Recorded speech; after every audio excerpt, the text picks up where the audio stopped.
Hello and welcome to the India news destroyer. This is शेदन और नव वर्ष की आप सभी को शुभकामनाएं। बीते लगभग 15 दिनों से बिहार में शक्ति प्रदर्शन चल रहा है, लेकिन सवाल ये है कि शक्ति प्रदर्शन किसका है? पीएससी छात्रों का, जिनकी मामूली सी डिमांड है कि कम से कम हमें सुन तो लीजिए, या फिर पुलिस का, जो कि इन छात्रों पर लाठीचार्ज कर रही है, जैसे उनको तो मौका मिल गया है अपने हाथ खोलने का, या फिर राजनेताओं का, जो अपनी राजनीतिक रोटियां सेक रहे हैं क्योंकि बिहार चुनाव ज्यादा दूर नहीं है, या फिर सरकार का शक्ति प्रदर्शन, जैसे उन्होंने पुष्पा मूवी देख ली हो कि कुछ भी हो जाए हम छात्रों के सामने झुकेंगे नहीं। क्यों भारत के अलग अलग राज्यों में शक्ति प्रदर्शन होते रहते हैं? क्या हमें इनकी चिंता भी है?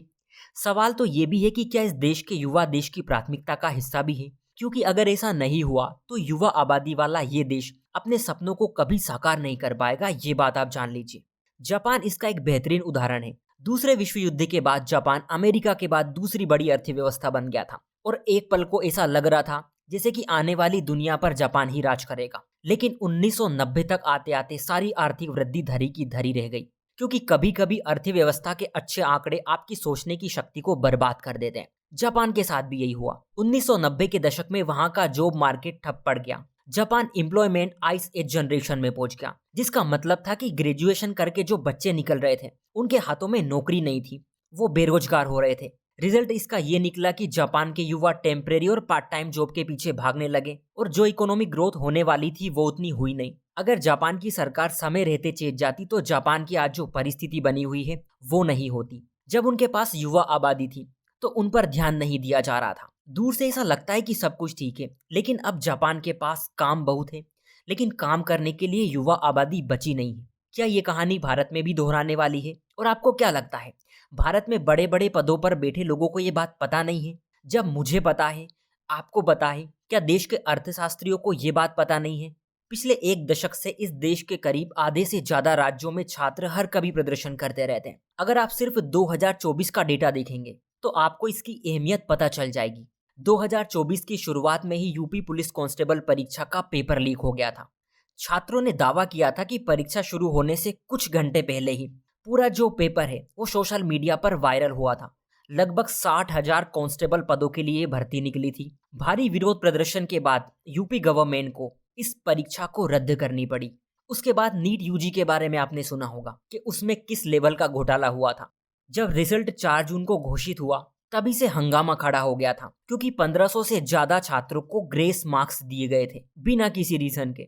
और तो सुप्रीम कोर्ट ने भी अपने फैसले में नीट यूजी परीक्षा को दोबारा कराने से मना कर दिया था, क्योंकि रिकॉर्ड पर पर्याप्त सबूत नहीं थे। फिर नवंबर की बात है, उत्तर प्रदेश लोक सेवा आयोग के खिलाफ फिर से विरोध प्रदर्शन होने शुरू हो गए, क्योंकि आयोग ने ये फैसला लिया था कि प्रारंभिक परीक्षा 2024 को अलग अलग डेट पर आयोजित किया जाएगा। फिर से काफी विरोध हुआ, फिर से काफी प्रदर्शन हुए और बाद में लोक सेवा आयोग को झुकना पड़ा कि ठीक है, पुराने पैटर्न के अनुसार ही परीक्षा आयोजित की जाएगी। फिर मध्य प्रदेश की बारी आती है। इंदौर में छात्र भूख हड़ताल पर बैठ गए थे, क्योंकि उनकी कुछ मांगे थी। उन्हें लग रहा था कि 2019 की परीक्षा में काफी धांधली हुई थी। छात्र मांग कर रहे थे कि 2019 की मुख्य परीक्षा की कॉपियां दिखाई जाए, मार्कशीट जारी की जाए, लेकिन पीएससी मुख्य परीक्षा की कॉपी पब्लिश नहीं करती। छात्र ये भी बोल रहे थे कि एमपीपीएससी 2025 में राज्य सेवा के लिए कम से कम 700 पदों के लिए नोटिफिकेशन निकले। इंदौर के छात्रों की ये भी मांग थी कि 100% रिजल्ट जारी किए जाए, बजाय 87-13 फॉर्मूले के। उस समय तो प्रशासन ने ये आश्वासन दिया था कि उनकी मांगे मांगी जाएगी, लेकिन अभी जो नोटिफिकेशन निकला है उसमें छात्रों की किसी भी मांग को पूरा नहीं किया गया। मतलब जहां से चले थे वापस वहीं आकर अटक गए। जगह अलग अलग हो सकती है, परीक्षाएं अलग अलग हो सकती है, लेकिन समस्या एक ही है, भारत के युवाओं की अनदेखी। और इस अनदेखी में सबसे पहला नाम आता है परीक्षा व्यवस्था का, जो दिन ब दिन विकराल रूप धारण कर रही है, क्योंकि प्रशासन के महके में बैठे लोग इसमें इंटरेस्टेड नहीं है, क्योंकि उनकी जिंदगी शायद युवाओं के बिना अभी अच्छी तरह से चल रही है। भारत में परीक्षाओं के पेपर समय से नहीं होते, अगर होते हैं तो लीक हो जाते हैं, लीक नहीं होते हैं तो बरसों तक रिजल्ट अटके रहते हैं, रिजल्ट भी आ जाए तो फिर उनकी नियुक्ति नहीं मिलती। इसके अलावा संस्थागत कमियों की तो बात ही आप छोड़ दीजिए, परीक्षा में पारदर्शिता तो खत्म ही हो गई है। मुख्य परीक्षाओं की कॉपियां पब्लिक नहीं की जाती। क्यों नहीं की जाती? ऐसी क्या मजबूरी है? क्या इससे यह पता लग जाएगा कि मूल्यांकन प्रक्रिया के पीछे जो धांधली होती है वो पकड़ी ना जाए? सवाल यह है कि जब परीक्षाएं मेरिट बेस पर आयोजित की जाती है और अगर किसी सेंटर से पेपर लीक हो जाए तो पूरी परीक्षा रद्द क्यों नहीं की जाती? क्योंकि अगर एक सीट पर भी धांधली होती है तो मेरिट व्यवस्था का तो पूरा कॉन्सेप्ट ही फेल हो जाता है। क्या सच में हमारी परीक्षा की जो व्यवस्था है उसकी विश्वसनीयता खत्म हो चुकी है? अगर हो चुकी है तो हमारे संस्थान आखिर कर क्या रहे हैं? जब संस्थान कुछ नहीं करते तो छात्रों को सुधार की कमान खुद संभालनी पड़ती है।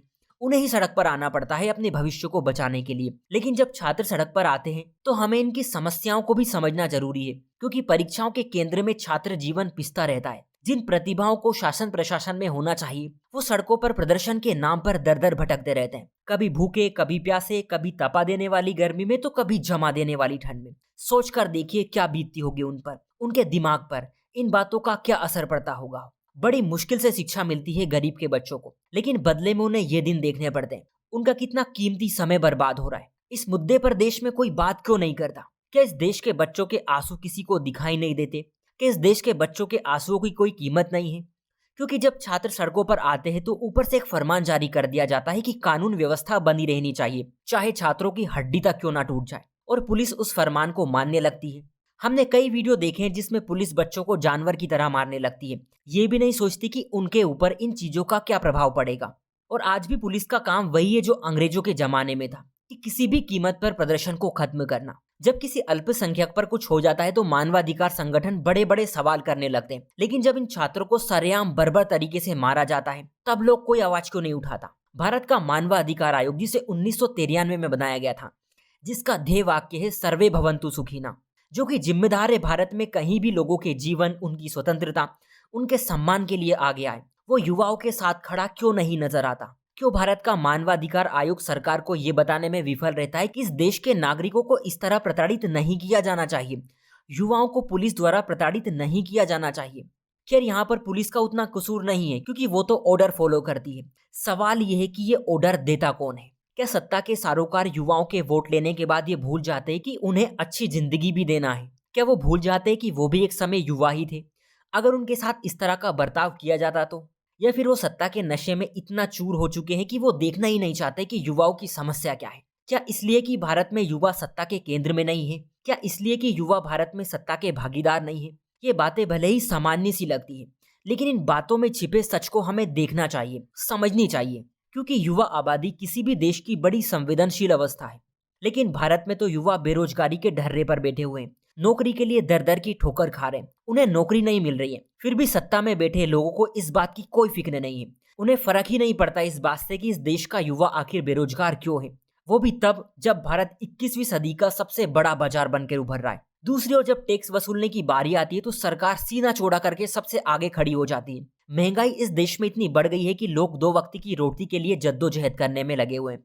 लेकिन जब आजीविका की बात आती है तो सरकार युवाओं को देने में सबसे पीछे खड़ी नजर आती है। ऐसा नहीं है कि सरकार ने इनके लिए कुछ नहीं किया, लेकिन उन योजनाओं और कार्यक्रमों की जमीनी हकीकत क्या है उस पर तो कोई बात ही नहीं करना चाहता। क्यों इस देश में युवाओं पर एक नई राष्ट्रीय नीति पर जोर नहीं दिया जा रहा? क्यों इस देश में आजीविका का अधिकार अभी भी सिर्फ एक सपना बन के है, जिसे देश की न्यायपालिका भी जमीन पर नहीं ला पा रही है? ये सवाल होने चाहिए। हकीकत तो यह है कि राजनेता युवाओं के लिए कुछ करना ही नहीं चाहते। देश का युवा इस देश की प्राथमिकता में है ही नहीं।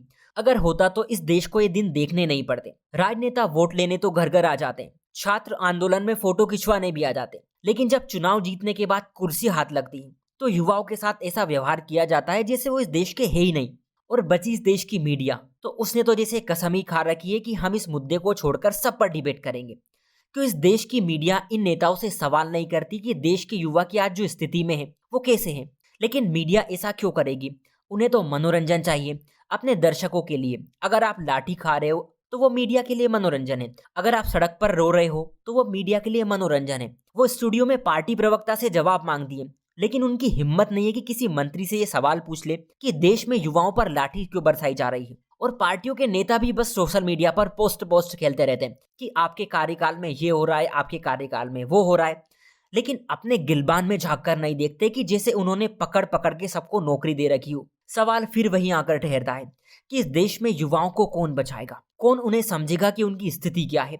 कौन उन्हें बेरोजगारी के जंजाल से बाहर निकालेगा? कौन परीक्षा में हो रही धांधली को रोकेगा? कौन कहेगा कि इस देश के युवाओं पर अत्याचार किसी भी कीमत पर नहीं होने चाहिए? सरकार, पुलिस, मानवाधिकार आयोग या फिर देश की मीडिया? आखिर कौन कहेगा? सो आज के लिए इतना ही। Take care and thank you.